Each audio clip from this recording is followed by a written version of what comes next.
What's up, everyone? Welcome to Let's Talk Markets with Dave Lauer. I am your co-host, Pink, and this week we are revisiting our monthly macro discussion with our panel of experts, Claudia Sahm and Ophir Gottlieb. Thank you for joining us again, guys. Thank you. Our pleasure. Amazing what happens when gas prices go down. Everything is better. Yeah, well, and the stock market went up too. Yeah, That's another thing people get excited about, even if they don't own stocks. it's just funny, like what these surveys ask versus what people are thinking when they respond. Mm-hmm. Yeah. A lot of disconnect. Well, yeah, like, oh, how's the economy? And basically it's like, oh, I paid a little less to fill up, so I think things are great. Yeah, there's a little more money in my pocket this week, so I think we got to be doing great, right? And that's how most people see things.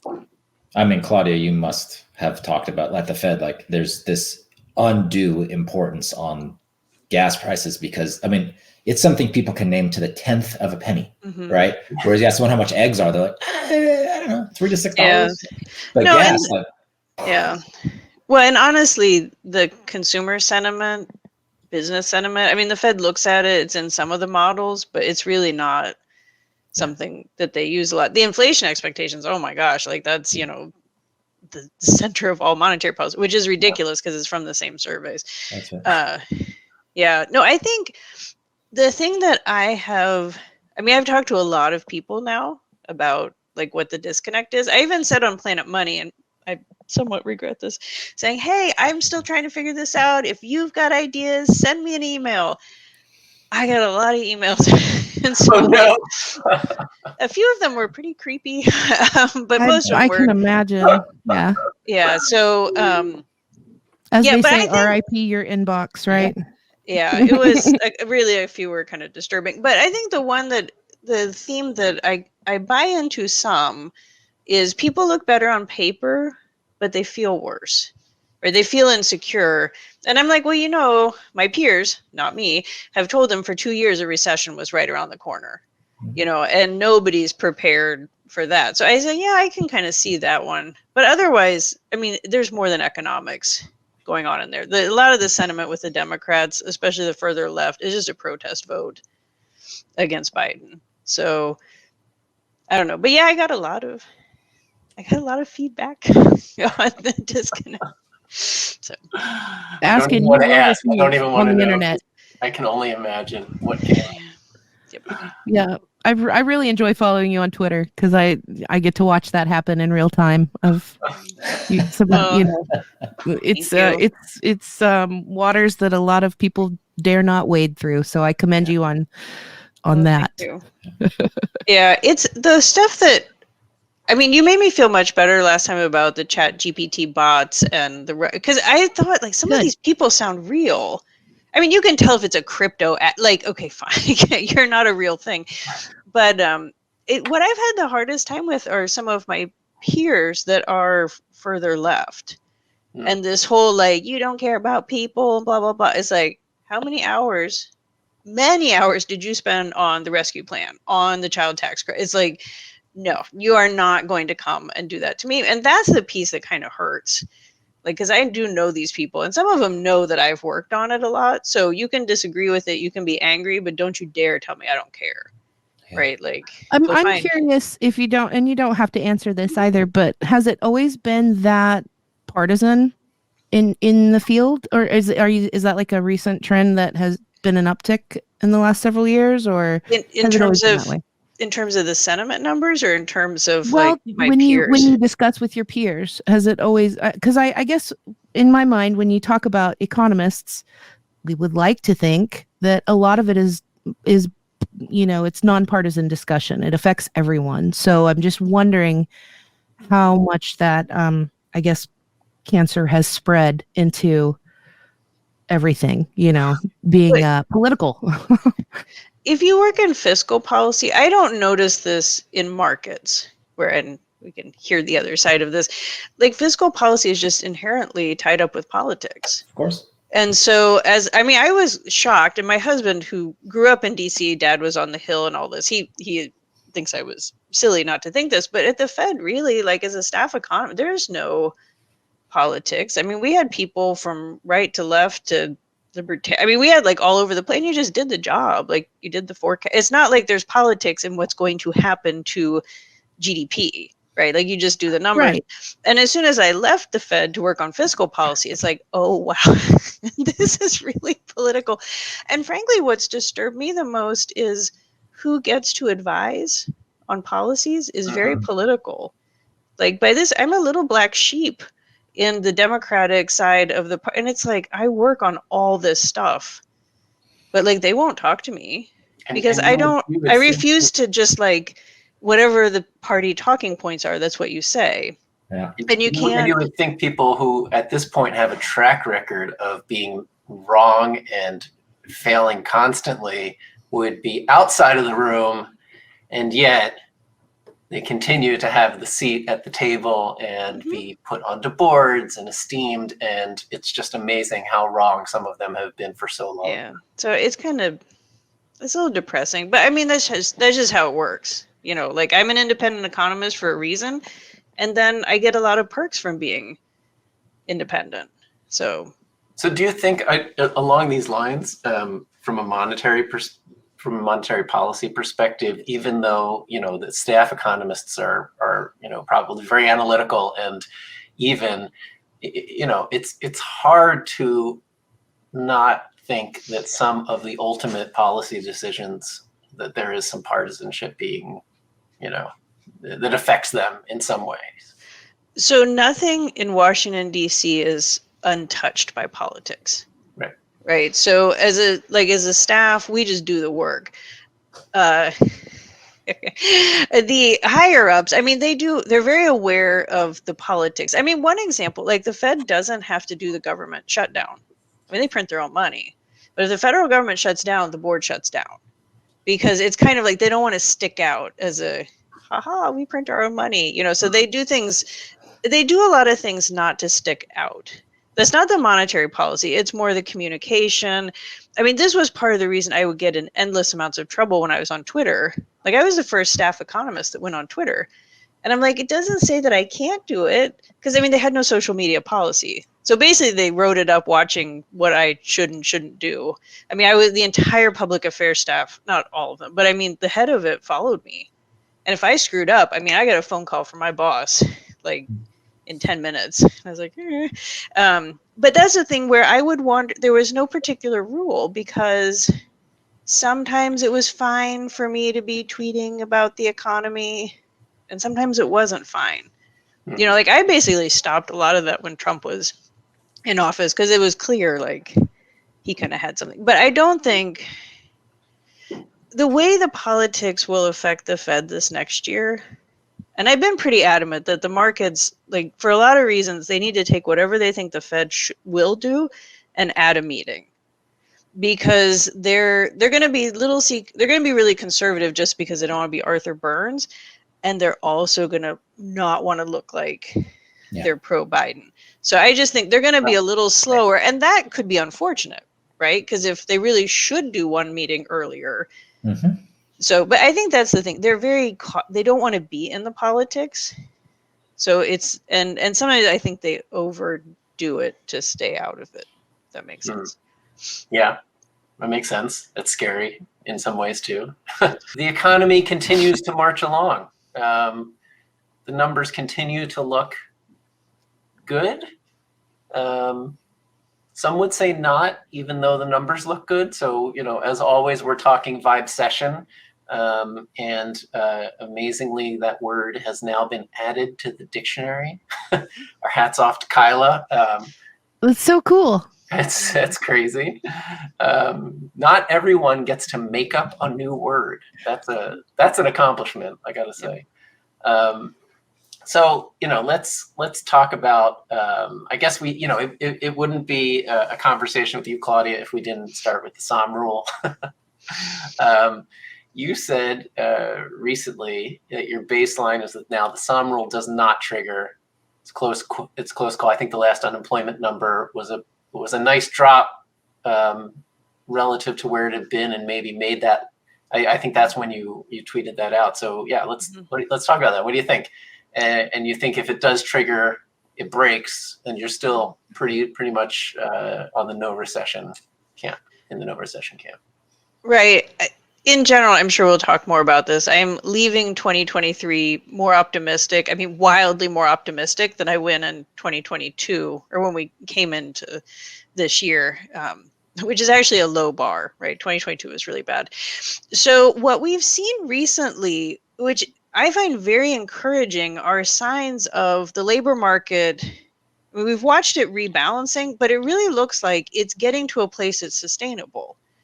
Right, the unemployment rate had been drifting up, which could be still part of the rebalancing. And I talked about, could get up to 4, a little bit above. Summer could trigger. There was concerns about like payroll gains would slow down. I mean, we had a big, over the course of the year, a fairly large increase in the labor force as hiring was slowing down. So, it could be it takes time for the jobs to catch up. And so the unemployment rate drifts up. And yet, the unemployment rate is always going to be bumpy. Right. So I don't want to say 3.7 is where we're going to hang out, but it did show that it's not just this like slow upward trajectory. And so we could stay below, maybe touch 4 a little bit. And I mean, again, if it triggers, I'm not as concerned as one might normally be, just because I do think we're actually seeing the labor market rebalance. We have gotten some really good news on inflation, with consumer inflation and producer prices. So the pieces are there. I mean, the labor market still looks really good. Now, that does not mean that we are protected. Like a recession could be around the corner. There are always risks, especially if something unforeseen happens. But right now, I mean, I was on Bloomberg Opinion has a little podcast on like Jobs Day and on CPI Day. And so I was one of the guests this last month, and they, we start 5 minutes before, then the numbers come out, which I hate to do shows like that but as soon as he read the unemployment rate, I was like, yes. And so like they were laughing, but I was like, oh, this summer would have, for me, even personally, would have been painful if it had gone up to 4. So yeah, I'm encouraged, but again, like there's no guarantees, and I don't, if we get up to 4 and a little above, it wouldn't be that surprising as we finish rebalancing. But it looks more plausible that we kind of stay sub 4, which would be great. Yeah, I mean, we talk a lot about numbers, but the way it translates to people's lives and the pain that they feel, nobody wants to see unemployment rate increasing. Ophir, I'm curious, you talked before on the show and now today in your tweet thread about the irritant to markets of COVID. And today you said the further we get from the irritant, the less irritated we will be. So what are you seeing in markets right now? And are you as bullish as some other analysts I've seen heading into 2024? So 2 questions. I'll answer the second one first because it's easier. I'm very much in the camp that Claudia is in. I'm relatively optimistic, but you can't be hysterical. It's not. You just can't. The data is too volatile. It's just you can side with the economy not falling apart and not be in hysterics about how good it's going to be. But I mean, non-farm payrolls came in strong. Wage inflation remains in relative disinflation. Labor force participation is extremely strong. Job openings, the decrease in job openings has accelerated from the hysterical highs. Productivity is above estimates. Unit labor costs fell to negative and below estimates quarter over quarter. Quits continue to decline. The Eurozone inflation is dropping. Tokyo, Japan inflation is dropping. UK inflation is dropping. China is in deflation, and their PPI, their wholesaler index, has been negative for 14 months in a row. Wow. The irritant was COVID. It happened in 2020. We remember it. It wreaked havoc on us, I'm talking collective and personal psyches. It wreaked havoc on our economy, jobs, inflation, GDP, any measure. You can't look at any long chart of economic data because the scale gets messed up. You have to pick, your way down. Yeah, the economy has recovered beautifully thus far. Inflation is in free fall as of December 21st, 2023, across major economies. It's not just a US phenomenon. Unemployment is remarkably low. And as Claudia said, we got a 3.7, not a 4.0. Great. Real wages are rising.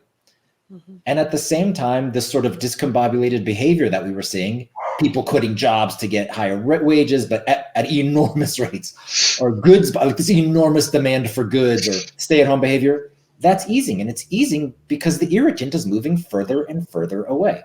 And in the last press conference for Chairman Powell, speaking as a mouthpiece for the Fed, two things changed. First thing is he did not repeat that perhaps the economy has to grow at suboptimal range to reach our inflation targets. That was a pretty big change. Yep. And the other thing he said is that perhaps we'll cut rates, which was in the summary of economic projections, not because of an economic discombobulation, but simply because they have to keep up with disinflation. It's at some point, it seemed clear to me that and I don't think he said this before, the committee may have to cut rates simply because we want to keep we don't want the real rate to get too high. Mm-hmm. Now, here's the only thing. So you asked me about markets. So here's the thing. If you wanted a soft landing, and we'll stop using jargon, if we wanted it where inflation came down and the economy remained strong, if that's what we wanted, this is exactly what we would want to see. But if we were going to have a hard landing, this is also exactly what we would see. The trajectory has to come down. And then for the soft landing camp, right, it has to then stop. We actually did see that in the unemployment rate. I don't know if it was statistically significant, right? So for the unemployment rate, we would have been like, oh, no, nope, came back down. Yeah. So is that going to happen with other measures? We just don't know. But as of right now, if you were in the soft landing camp, this is Goldilocks. You have it. And I think disinflation is accelerating. We'll see it again tomorrow, I think, or I'm wrong. Tomorrow is for the month of November. We'll get the GDP report. We'll get PCE and core PCE. I think it's going to be lower again than anticipated. It's lower than the Fed's own economic projections in September, and like 2 standard deviations lower in 3 months. The Fed said 3.7 core PCE at the end of the year. We're going to print like a 3.1. It's 2 months later. Wow. Yeah. No, I agree with all of that. And I think as someone who has been soft landing, so getting inflation back down to 2%, keeping unemployment at maybe below 4%. I mean, that has been my call the entire time. It was so painful last year. I mean, there were times, and actually probably the closest I came to taking off my soft landing call was this spring when Silicon Valley Bank failed, because I was like, oh, wow, if that spreads, we have a big problem here. But 2023 was what was supposed to be impossible.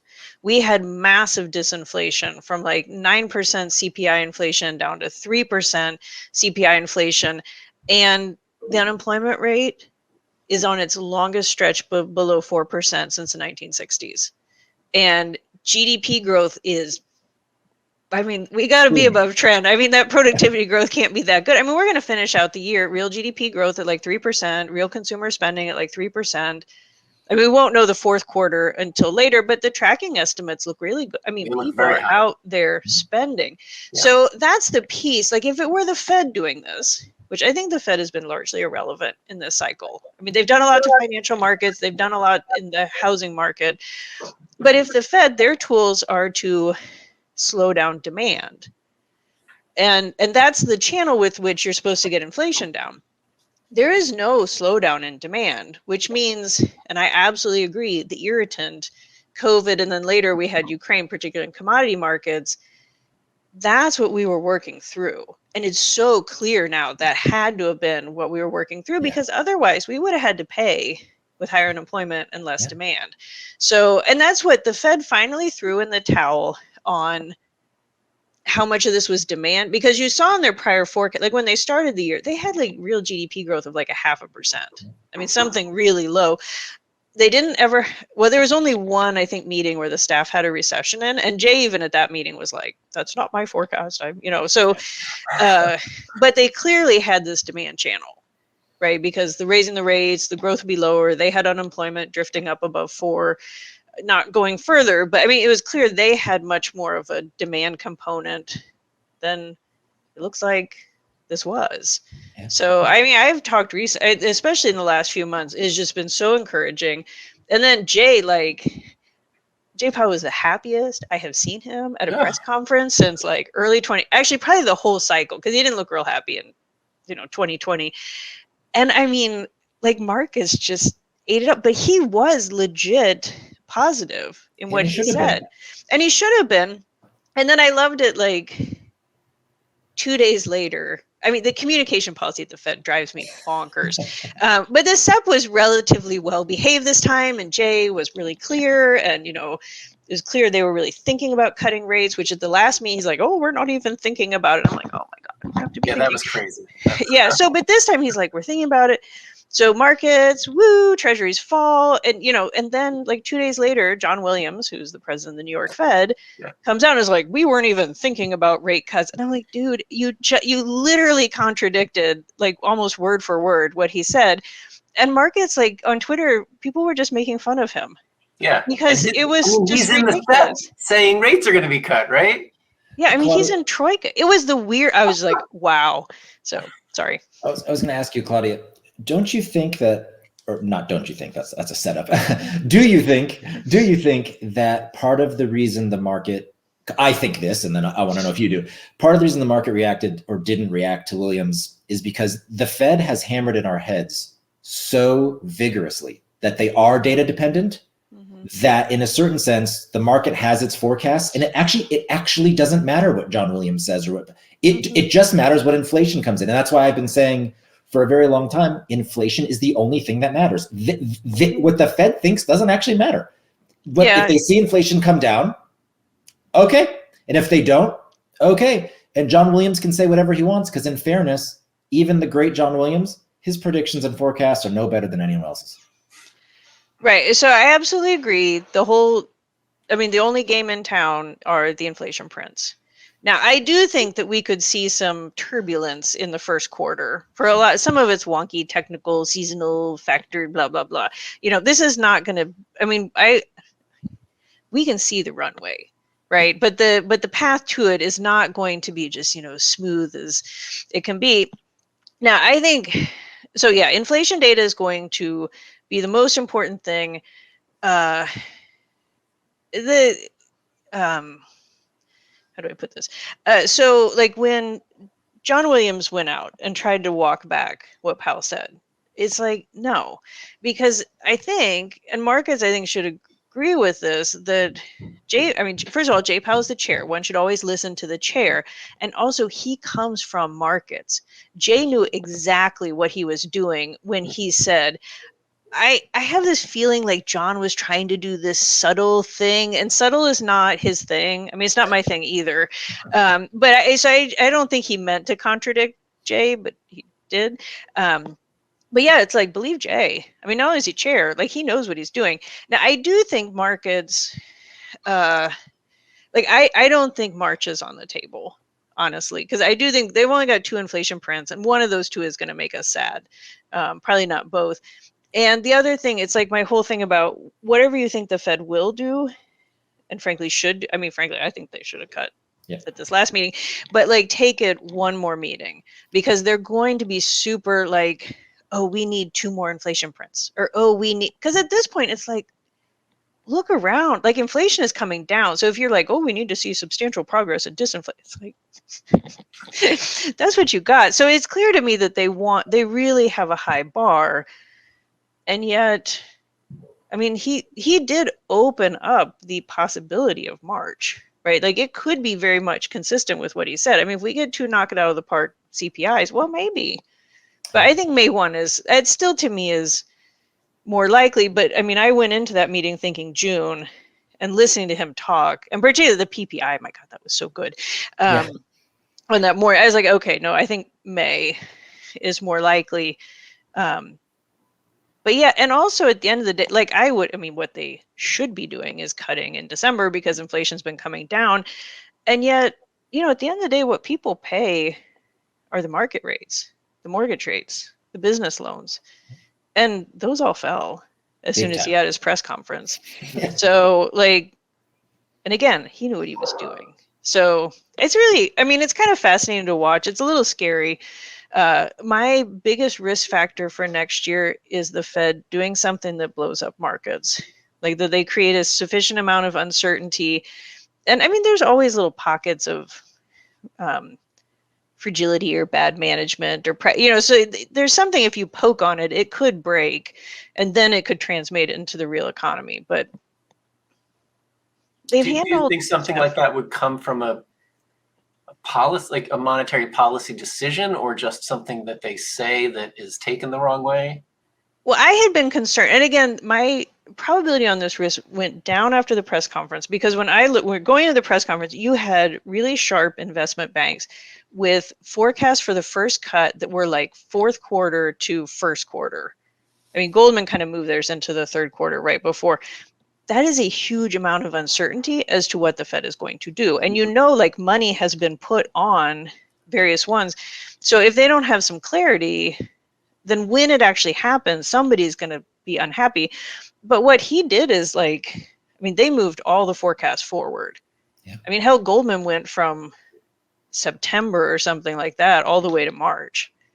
Yeah, and the probabilities right now in the futures market, not that those are correct, those are market prices, are 99.9% an easing in March. Those don't have to be correct. I'm just a lot of certainty. It's a reflection of that. That's all. I'm not claiming that's correct. But I mean, if they messaged it off March to May, I mean, people, once you get kind of a mass in the same place, like it doesn't take much, because they have January and, but yeah, so they kind of got off, because I was afraid if he was all fuzzy and like all over the map at the last meeting, you could have ended up with as much non-consensus as we had going into the meeting. So, Claudia, let me ask you something real quick. We've talked a lot on here about the vibe session and the disconnect, but part of that, I think there is some sort of analytical support to, which is that it takes a long time for people to get over the pain of inflation, more so than other disruptions, I think, in their lives. And then you couple that with COVID, which was obviously a very traumatic event as well. Do you know, have you seen studies on this? And, what do they say about how long it takes people to move past a bout of inflation like this?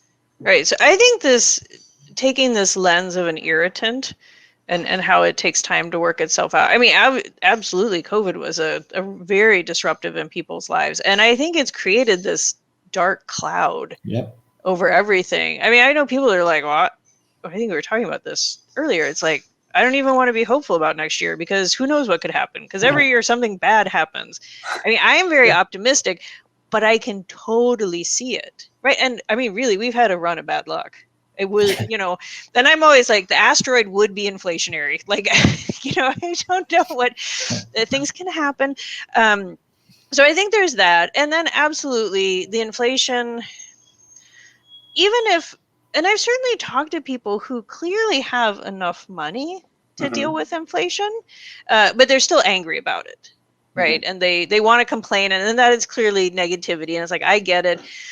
The inflation had been very low for a long time. Then it came back really fast. So it's going to take some time. I think with a lot of people, you're not going to notice the price tags eventually when you go in the store, because they're going to stop moving around so fast. Like, I just think it's been a lot, and the reference points and all that. Now, the way that we deal with higher prices is not a widespread decrease in prices, because that's deflation, that's the Great Depression, we don't want that. But the way you get out of this is the wages, the take-home pay, it grows faster than the price, so it catches up. Now, there is a cottage industry, well, actually on Twitter, I have muted the word real wages, because I just don't want to see it anymore. It gets into like a horrible, there was a period last year I muted the word inflation because it was really hurtful. But that's what you need, are wages to catch up. So inflation adjusted wages are a positive, and you need to see it enough that they're really a positive for the vast majority of people. We are at a place, and people argue about how to measure it. We're at a place where the typical worker, the wages have caught up. And frankly, if you think about, more people have a paycheck and they're working more hours and there's more full time, like, people have more money in their pockets, many than before. But the further we get along in that process, the more it's going to fade away. But I don't I don't think for the White House it's going to happen in just one more year. Like they may get a little less feisty about it. But yeah, I do think that's a good part of it. But I still firmly believe there's more than economics in the anger. Yes. And COVID would fit that, right? Like that's just. It was a trauma. It was a global trauma. I mean, a global shared trauma. A global shared trauma. And not only was it globally shared trauma, there was great discord in between people being traumatized. It created divisiveness in the trauma, which is odd because, like, you think 9/11 in the U.S. Look, we came together with this trauma. Right. It was like a divisive trauma. I was literally, this sweater I put on, I haven't worn in a long time, but I used to love it. And when I pulled it out of the closet, I forgot it had a matching mask with it. And I kind of chuckled to myself because I was like, wow, it was triggering because it brings back all of that waiting in line for toilet paper. And, I looked through, we were doing some budgeting the other night and I was looking at my grocery prices and, individual items and going back in my order history, even just a year ago, the price of water has gone up about 75%, certain, just a gallon of water, and just little things like that I'm paying almost double for the same brand and same amount of meat that I bought. There is corporate greed wedged in there that almost guarantees that, try to bring it down. It taunts deflation, right? So, I mean, it's hard as an everyday consumer to find that joy in what the Fed is promising and what most economists are saying versus what we're experiencing. So yeah, I hear a lot of that. I hear people every time there's a jobs number that comes out, I hear skepticism and cynicism around it. Same with I hear the same with inflation with it, which is exactly what Pink is talking about. And I hear this with the jobs numbers when people will say, well, that's a reflection of people working multiple jobs because the market is so bad and wages are so bad. But I think, and I haven't looked at it, but I think those numbers are in those announcements. And you can see it in the appendix. Yeah. Right. And I don't think that's quite accurate. Yeah. Well, people talk about it a lot. And actually, multiple job holding is more prevalent in good times than bad. Because, I mean, there's got to be another job to go get, right? Like in a bad, there's only one. The thing that I find most, well, there's a lot of things I feel so good about the labor market. I mean, this did not have to be this way. I don't expect any normal person to think about a counterfactual. I don't argue from that with people, but I know, right? Like the Great Recession was really bad. There's so many aspects of the labor market. One, I mean, the share of full-time employment or the number of people working full-time just it's back on trend. And it's the part-time that hasn't come back as much. It was exactly the opposite after the Great Recession. And full-time jobs are better jobs, right? Like, I mean, yeah, you have to go to work more. Actually, this one woman on Twitter was trying to convince me that having a job was worse than not having a job because of the strain of working. And I'm like, but you can feed yourself. This strikes me as a good thing. Anyways, but no, I think there's one. And then you have a lot of groups, and this makes me optimistic about more of the labor force expansion. We had prime age women's employment rates hit an all-time high this year.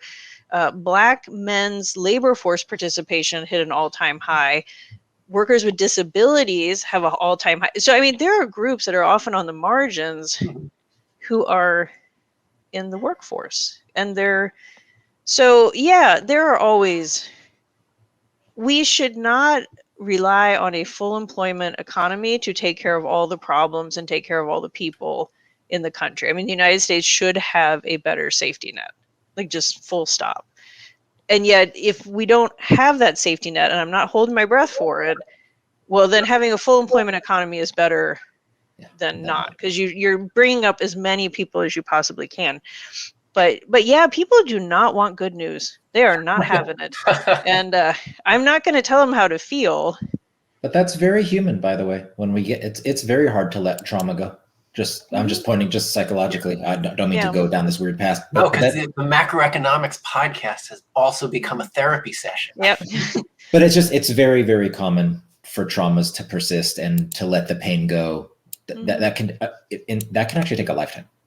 I don't think it will for our economy. I'm not trying to go, but Yeah. like for many people, that's a lifetime. That's definitely not Mhm. 18 months.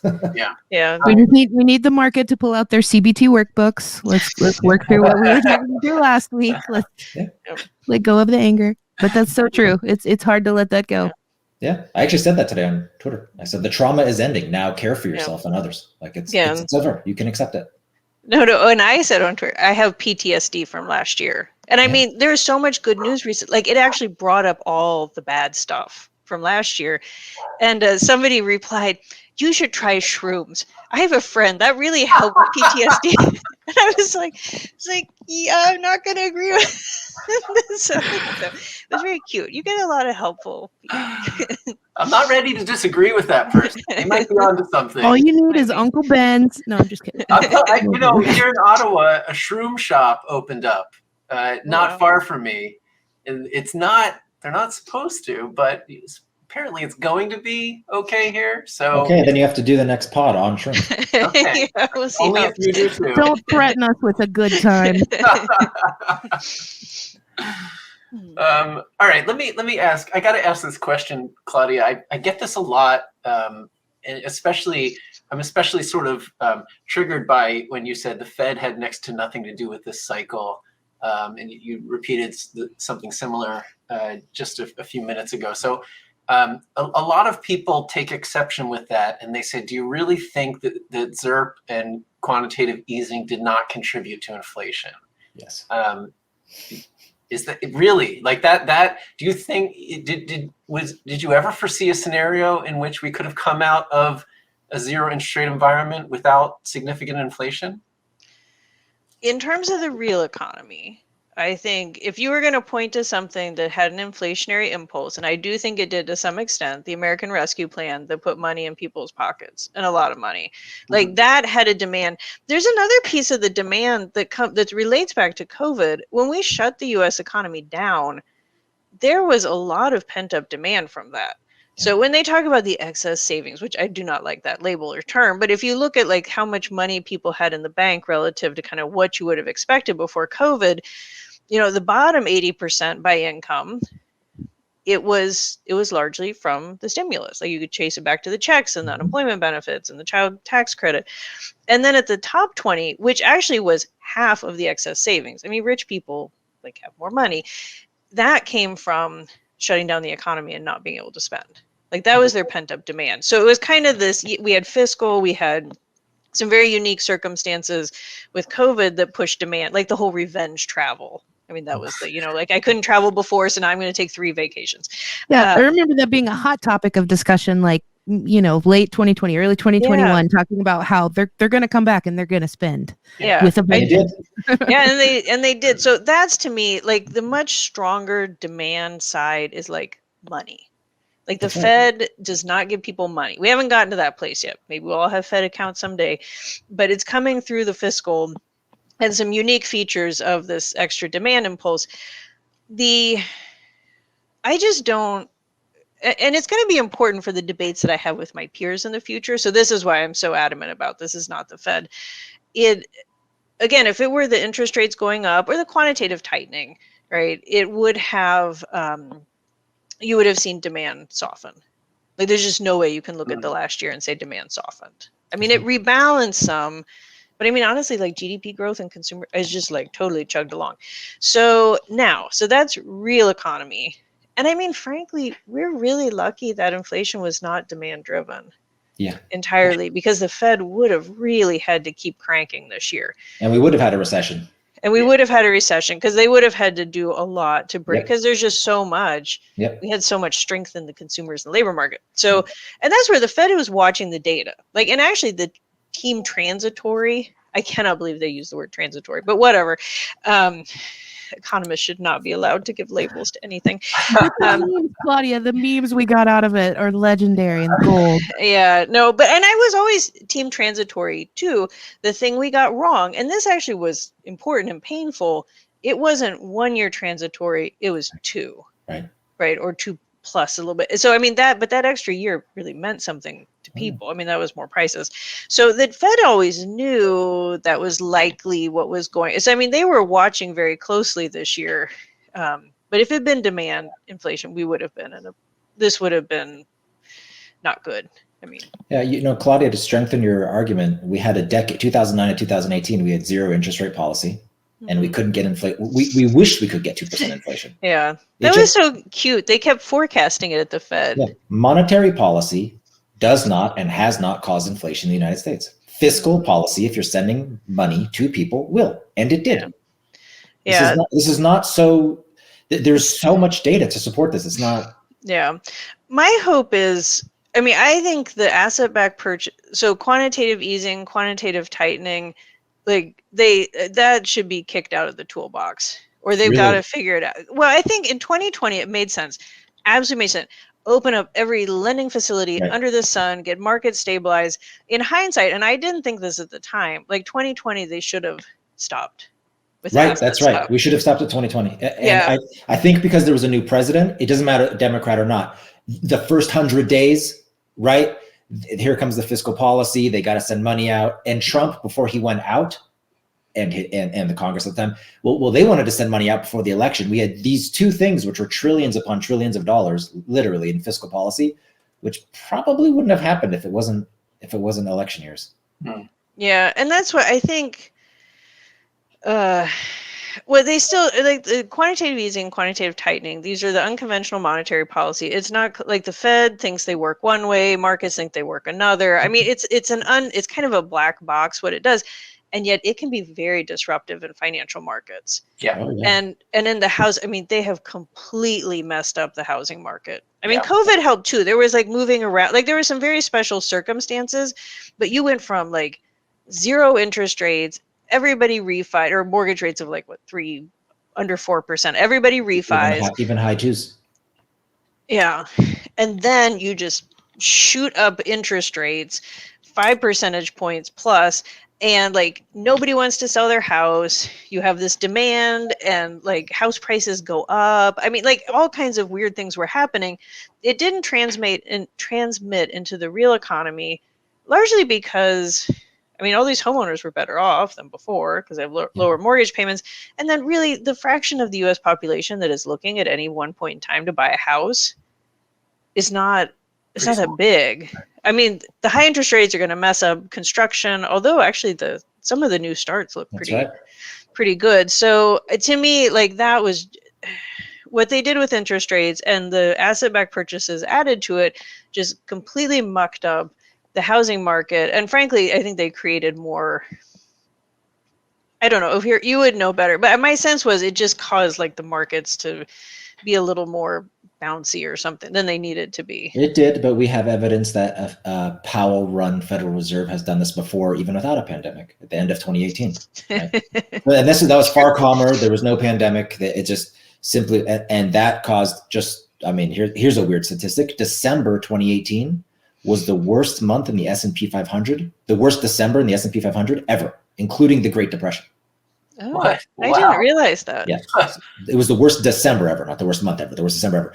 And that was the market jolted by getting out of ZIRP, right? And in fairness, quantitative tightening. And so that was a Powell-run Fed, and he pivoted awfully fast. I mean, he could take 6 weeks of pain, and they were just stopped. Yeah, but I thought, Yellen got them off the zero lower bound, right? When did ZIRP end? When was the first hike? At the end of 2015. End of 2015. I have a shirt actually, and it's like this line. It goes down, it stays at the bottom, and there's a tiny tick up, and it's like I survived the Fed hike. Okay. Yeah, but there was there towards the end of where they've been raising, and then they there was something he did that kind of was Powell's mistake. It was his reaction to the reaction. He just couldn't stomach it. And yes, there was political pressure too, and we don't have to talk about that. But we've seen this before. That's actually why I'm afraid of something going wrong, because we've seen Powell be overreactive. And so maybe overreactive in this regard is not cutting. Maybe that's an overreaction in a sense. So okay, let me ask you guys one almost final question, let's say. Now I had this question teed up. I still want to ask it, even though we've kind of hammered on inflation and the Fed's contribution to it. But one thing we haven't really talked about is that as you raise interest rates, the cost to service debt increases dramatically. And we're seeing that in a dramatic fashion now with in 2023, like $1 trillion just of interest expense. And, looking at even more so next year. That seems like it puts the Fed in between something of a rock and a hard place if you buy into the idea that if they lower rates, inflation becomes a risk again. Whereas if they don't lower rates, the interest expense is going to crowd out private investment, potentially become debilitating. What do you? Is that an overblown concern, given that you don't think that the inflation is being driven from the demand side, and so the Fed really? Is that not something we need to worry about, or is there a scenario in which, yes, there was this transitory, impulse of inflation, but underlying that is this economy that is ready to experience inflation from having had extraordinary measures in place for so long? We talked to someone on the podcast recently who was putting this idea forward, and so I'm curious. What do you think of that, given your view on the Fed and its impact on inflation? Claudia, you want to go? I'll go. I don't. Sure, I'll go. So there was a lot in that question. I think the one piece, and that's another one to flag in terms of the Fed. They are going to wait to cut until it is painfully obvious That's right. that inflation is down and it's going to sustain down. Right, because they don't want to cut and then have to raise. They don't want to raise these issues. So that means, these higher costs of borrowing, and the federal government has a lot of debt, right? There were a lot of households that paid down debt. So actually, this hasn't been as bad for them, although the longer the rates stay high, the more it'll be a problem. So then you have a political dynamic that even if the Fed stays out of it, although I think it'll reinforce, we want to wait until it's obvious so we can say, hey, look at that inflation data. Hey, look, we hit our dual mandate. They're in danger of not cutting until they hit 2. Especially that's what I said last time. Remember, I asked you. Yeah, when inflation has been falling a lot faster. They keep saying, oh, we're not going to wait until 2, but I'm like, yes, that might be moving faster than you are. So they're going to want to wait. Now, I think the fact that interest rates are higher and you have this debt financing, this is really putting a lot into the politics that's going on. My second risk factor for next year are politics. Both the House Republicans passing a budget, which I actually don't think if they didn't, it would have that big of an economic effect. My husband works in the government, so for us personally, it would be kind of bad to have to wait for paychecks. But then I do worry, and I don't know how this happens, but it's an election year, right? And so I don't know, something could happen. I don't think the politics puts the soft landing at risk as much as it puts democracy at risk. We have this incredible amount of polarization, but I don't know. Things have been pretty weird. Maybe there is a path. And that's where the high interest rates, that'll make the whole budget. Yeah. The federal debt is out of control. And so I think it'll put more pressure on Congress and the White House than it puts on the Fed, frankly. Because they're going to do what they're going to do. And on both sides, I don't know. Do you think the Fed takes the interest expense into account as it's making these decisions? Not supposed to. I really don't think it does. But I think there's a way out of the and the meaning higher borrowing costs. And it's the same thing I've said before. It's inflation. If inflation comes down fast, continues to come down faster than we thought, we avoid an not because anyone is so clever, though I hold a strong agreement with Claudia that doesn't mean the Fed will act. But if inflation starts coming in the 2s, which I think it will, and then actually starts falling faster, we could see rates cut. Therefore, borrowing costs will go down. I'm talking about government. Borrowing costs will come down, and therefore the interest expense, the debt service payments will come down. And it's just sort of inflation is still driving everything, even this conversation. Even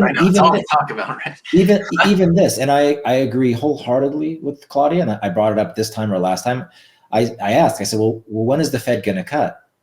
because if they're waiting for their 2% target, and she said, no, well, let's use their language when they see, she knows the language better, but something like consistently lower, substantial progress, or it's blah, blah, blah. And I was like, yeah, I don't know. Yada, yada, yada. Yeah, I think they want to see it too. And that could take like what as of December 21st, 2023 looks like this magical place we're in, and just shove it in our face. Just I just don't think the Fed matters. I think the real economy is buffered sufficiently from them. If I see a risk from them, it's them creating turmoil in financial markets, and it comes back through. Now, to your point, the way a couple episodes ago, the extreme uncertainty of trying to define what Jay Powell is thinking. Right? Yeah, so I worry more about that than the borrowing costs finally breaking consumers, because they're gonna wait, but I don't know. I have faith in them. They are going to cut, and they're looking at the data. And frankly, Jay would not have come out at that press conference as bubbly as he did if they hadn't gotten the producer price index that morning. Like, that was a good read. That's right, because that's what's in the pipeline. So they are watching. It's just like I said. I just add an extra meeting to whatever you think they would do in a normal world, because next year is not a normal world. I mean, no, not yet. I call it after this, and next year isn't after this yet. We're still in this. We're still in this. This has a been new irritant. A new irritant, possibly. Too many irritants. All right. Well, honestly, this has been fascinating as always. Thank you for joining us. Thanks for listening. It's been quite a year. A fun first year of Let's Talk Markets for us. And a fascinating time to be analyzing markets and macroeconomics. And the fun will just go on next year. So happy holidays and happy New Year to you guys, to everyone listening. And I look forward to the next episode in 2024. I kind of can't believe that we're coming into 2024. But happy New Year, everyone. I think this will be the last episode that comes out before the new year. So thank you again. Yep. Thank you. Yeah. Happy New Year. And don't forget to smile. Don't forget to smile. It's allowed. Yeah. Hug your family and friends and enjoy the holidays. We all earned it. All right. Don't forget to like and subscribe. Thanks again for joining us to wrap up season 2, you guys. We really appreciate it, as always. And like Dave said, we'll see you guys in 2024. Take care. Take care.